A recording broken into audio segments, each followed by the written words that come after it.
Karachi studio में मुजाहिद बरेलवी और इस्लामाबाद में एहतशाम लग दूसरा पहलू में आपको खुशामदीद करते हैं। हमारे मेहमान, जैसे मैंने कहा, पाकिस्तान में बहरहाल दीनी एतबार से, मजहबी एतबार से एक बहुत बड़ी तहरीक के कायद इस वक्त अमीर जमात इस्लामी मोहतरम मुनव्वर हसन साहब ने हमें लाहौर में ज्वाइन किया है। और मैं मुनव्वर साहब से एहतशाम आपकी इजाजत से बराह रास्त ये सवाल करना चाहूंगा कि अब जबकि उसामा बिन लादेन, जिनके बारे में कहा जाता है वो हलाक हो गए या वो शहीद हो गए, उनका सबसे बड़ा हथियार कहा जाता है कि जी खुदकश हमले थे और धमाके थे और सारी दुनिया को हिला दिया। क्या उनके बाद उनकी मिशन, उनकी तहरीक जिंदा रहेगी? किस सूरत में, किस शक्ल में, मोहतरम मुनव्वर हसन साहब? बहुत शुक्रिया मुजाहिद बरेली साहब और एहतशाम साहब। देखिए, जब तक अमेरिका के मज़ालिम और उसकी जारहियत और उसकी दहशतगर्दी दुनिया के अंदर मौजूद है, उसामा बिन लादेन पैदा होते रहेंगे, अपने आप को मनवाते रहेंगे और पूरी मुस्लिम उम्मा की हिफाजत करते रहेंगे। इसलिए कि जो काम फौजों के करने का था, हुकूमतों के करने का था, जब वो उससे दस्तबरदार हो जाए और उसको किसी काबिल न समझे, तो ये अमेरिका के मज़ालिम है जिसने दरअसल उसामा इस दुनिया में पैदा की है और उसामा एक सिंबल बन गया है। उसकी शहादत का मसला इस वक्त दरपेश नहीं है। ये तो पता भी नहीं है ठीक से कि वो हलाक हुआ है या नहीं हुआ है, लेकिन ये बात तयशुदा है कि उसामा जिस चीज़ को सिंबलाइज कर रहा था और जिस रद्द अमल के नतीजे में वजूद में आया था, अमेरिका के जो रवैये हैं, पूरी दुनिया में उसने लाखों मुसलमानों को तय किया है। इस्लाम के खिलाफ कुरान पाक नजर आतिश अमेरिका के अंदर हुआ है।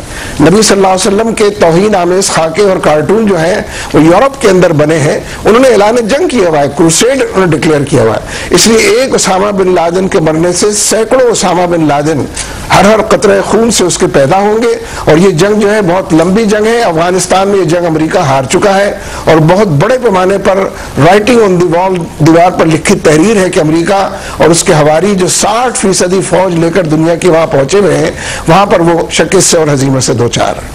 एहतशाम साहब जी, मुनव्वर साहब, मैं ये पूछना चाहूंगा कि अभी मुजाहिद साहब ने प्रियम्बल में ये बात तो आपसे पूछ ली। अब आमतौर पे इनकी डेथ के बाद या जिस तरह भी आप इनको कहें या मरने के बाद, आमतौर पे लोगों का ये ख्याल है कि शायद ये अलकायदा तंजीम में वो स्ट्रेंथ ना रहे, क्योंकि अमन ज़वारी जो डॉक्टर अमन ज़वारी नंबर 2 हैं, उनसे ये कहा जाता है कि तालिबान का एक चैप्टर भी बड़ा नाराज है उनकी सख्त पॉलिसी की वजह से।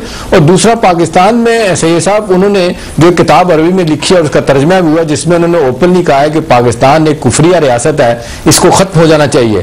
तो लोग जो है वो इस हवाले से बड़े मायूस भी हैं कि भाई जिनके लिए पाकिस्तान ने इतनी कुर्बानियां दी, सब कुछ हुआ, एक तरफ बर्दाश्त किया अमेरिका का गुस्सा और उसके बाद वेस्टर्न यूरोप की सब चीजें बर्दाश्त की, वो उनके नंबर 2 जो है ना, वो जो ऑपरेशन हेड है असल में वही उनकी राय ये है। तो सवाल मेरा सही साहब आपसे है कि अब आप क्या देखते हैं कि जब अमन ज़वारी साहब ओपनली सामने आएंगे, उनकी इस तरह के बयान भी आएंगे जिस तरह का उन्होंने दिया बयान, तो कितनी आप समझते हैं कि लोगों का उनके लिए साफ कारण रह जाएगा? देखिए, अलकायदा के बारे में जो अमेरिकन और वेस्टर्न थिंक टैंक्स हैं, दानिश और बीनिश रखने वाले अफराद जो गिने जाते हैं, उनके तज्जिए हैं, उनकी स्टोरीज हैं जिस पर लोग करते हैं, भरोसा करते हैं और उन्हीं को हरफ आखिर समझते हैं। फिर हकीकत खुद अलकायदा की तरफ से तो उनकी ऑर्गेनाइजेशन के बारे में, लीडरशिप के बारे में, उनके एज सच ऑब्जेक्टिव्स, टारगेट्स के बारे में उनकी तरफ से बयान करदा वो चीज़ें नहीं है कि जो लोगों के अंदर आम हो। डिस इन्फॉर्मेशन और नेगेटिव प्रोपेगेंडे की बुनियाद पर उनकी एक पिक्चर पेंट की गई है। लेकिन मैंने तो जो बुनियादी बात कही थी, जुज़वी तौर पर उसको फिर दोहराऊंगा कि असल में इस दुनिया को अमन का गहवारा बनाने के लिए अब ये जरूरी हो गया है कि अमेरिका को एलिमिनेट किया जाए, जगह जगह उसको शिकस्त से दो चार किया जाए। कश्मीर में, फलस्तीन के अंदर देखिए ना, फलस्तीन में जितनी ढिठाई से अमेरिका यहूदियों का साथ देता है और इसराइल की हर बात पर कहता है कि हम आमन्ना सदकना कहते हैं, ये जुल्म अगर जारी रहेगा और जितनी आज़ादी की तहरीकें हैं उनको दहशतगर्द तंजीमें करार दिया जाएगा, तो हकीकत ये कि रद्द अमल होगा।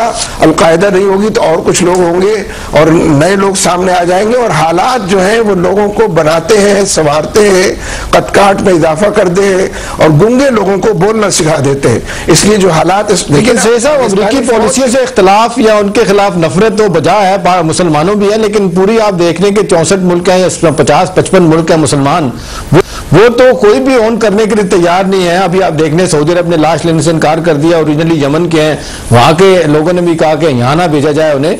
क्यों आपके ख्याल में कि सारी मुसलमान दुनिया उनसे नाला है? वो कहती है उनकी पॉलिसियों से, वो कहती है कि जी बहुत ज्यादा उनके इख्तलाफात हैं, और लोग कहते हैं कि ये हमारे सर पे, हमारे मुल्क में आके इन्होंने सारी जंगें लड़ी, चाहे पहली अफगान वार हो, और पाकिस्तान जो है ना वो कमजोर से कमजोर होता चला गया है। इस पे लोग कहते हैं कि पाकिस्तान को एक पोजीशन देनी चाहिए स्ट्रांग, और इस मामले से निकलना चाहिए कि अलकायदा तालिबान अपनी रियासत को पहले मजबूत करना चाहिए, बजाय इसके कि इस तरह के लोगों को साथ मिला के कुछ किया जाए।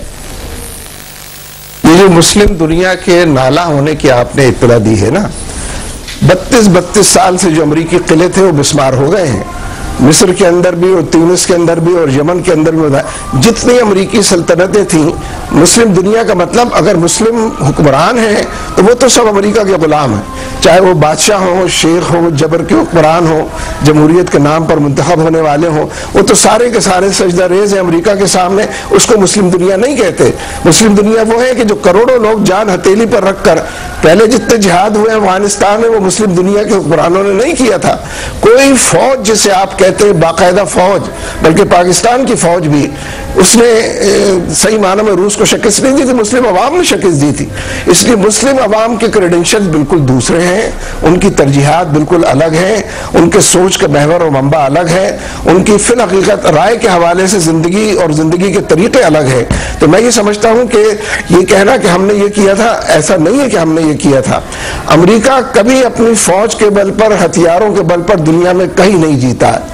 हर जगह वियतनाम का सामना उसको करना पड़ा है। इसलिए मुस्लिम दुनिया के हुक्मरान अगर अमेरिका को अपना हीरो बनाते हैं, और उस अमेरिका ने जो इस वक्त तजलील की है पाकिस्तानी फौज की, ये कहकर के अगर हम इनसे शेयर करते उसामा बिन लादेन का मामला तो वो बच जाता। इससे बड़ी तोहमत हो सकती है, इससे बड़ी गाली पाकिस्तानी फौज के लिए हो सकती है, और पाकिस्तानी फौज ने बर्दाश्त किया है। मुझे हैरत इस पर है कि जो कोर कमांडर्स का इजलास हुआ, उसका जो ज्वाइंट कम्युनिके के बाद में जारी हुआ है, उसने उसको तो स्क्वायरली फेस करना चाहिए था, और अमेरिका को बताना चाहिए था कि वो कितने पानी में है और किस मुंह से वो ये बात कह रहा है। लेकिन उन्होंने बर्दाश्त कर लिया है कि ये एतमाद के अगर दरमियान में सूरत हाल हो और शेयर करने के हवाले से ये बातें सामने आ रही हो, इससे अंदाजा कर लेंगे पाकिस्तानी फौज के बारे में अमेरिकी। इसीलिए हम कहते हैं कि जो वार ऑफ टेरर है, हमारी फौज को फैसला करना चाहिए कि ये वार ऑफ टेरर हमारी जंग नहीं है, ये अमेरिका की जंग है। इसी का फुटनोट है जिसको हम कहते हैं मिसिंग पीपल, इसी का फुटनोट है मिलिट्री ऑपरेशन, इसी का फुटनोट है ड्रोन हमले, और इसी का फुटनोट है एबटाबाद। कितने एबटाबाद हम मोल लेंगे, कितने पूरी दुनिया के हवाले से हम ये कहेंगे कि हमारा एटमी प्रोग्राम भी गैर महफूज होता जा रहा है। इसलिए कबल इसके कि वो लम्हा आए कि जब फैसला करने का वक्त गुजर जाए, हमें सही फैसले करने चाहिए और अमरीकी वार ऑफ टेरर से अपने आप को विड्रॉ करना चाहिए। जी मुजाहिद साहब, पाकिस्तान उनको उसके साथ ही जी नहीं, आपकी आवाज कट रही। ये मुनव्वर साहब समझ होंगे मेरा सवाल आप सुनना नहीं चाह रहे हैं कराची से एहतशाम साहब की तो बात भाई इस्लामाबाद की तो सुननी पड़ती है। आपने अपने शहर की आवाज नहीं सुन रहे, जो आपके पड़ोस की आवाज है। लाहौर का असर हो गया। चले जी फरमाएं, अब शायद ये आवाज कट रही है फिर बीच में आ जाती है। जी मुजाहिद साहब, मैं सवाल पूछ लेता हूं, मीन टाइम मेरे ख्याल लाइन क्लियर हो जाएगी। एक चीज बताइएगा कि आज जो हम देख रहे हैं 4 दिन के बाद सैयद साहब एक जो फॉरेन ऑफिस का बयान आया, सख्त बयान आया, कोर कमांडर कॉन्फ्रेंस से भी है जो बयान आप बता रहे हैं, आप उन्होंने सख्त बयान आया, इस तरह का वाकया हुआ तो हम नहीं बर्दाश्त करेंगे। और साथ साथ एग्जैक्ट जो लफ्जों में ये था, एग्जैक्टली ये था उनका एक जो कहना कि दबाव कबूल करने से इनकार के साथ साथ वो कह रहे हैं जी अगर ऐसा हुआ दोबारा तो अमेरिका से ताल्लुकात पर नजरसानी करनी होगी। ये कोर कमांडर कॉन्फ्रेंस से एक मेरा ख्याल है बड़ा भरपूर स्टेटमेंट है कि अब इस तरह के वाकयात हुए तो नजरसानी होगी। तो इसको कैसे इन्फर करते हैं कि आप ड्रोन अटैक पे भी हुकूमत कुछ सोचेगी कि क्या करना चाहिए, या मजीद जो वो कहते रहते हैं जी नहीं आप जाए, आप नॉर्थ वजिरिस्तान में वहां के हवाले से भी कोई फौज और हुकूमत को सख्त रवैया अख्तियार करेगी आपके ख्याल में? देखिए, इस लबो लहजे में और इस जुमले में और जो अल्फाज इस्तेमाल हुए हैं उसमें अपनी गुलामी को और अपनी आजिज़ी को और दरमानदगी को और अपने ज़ौफ़ को तस्लीम कर लिया गया है। ये कहना कि अब की बार अगर ऐसा हुआ तो हम नज़र-ए-सानी करेंगे, यानी उस वक्त कोई फैसला नहीं करेंगे। नज़र-ए-सानी का बिल्कुल यही लम्हा है और ये लम्हा तारीख गुजर जाएगा तो दोबारा नहीं आएगा।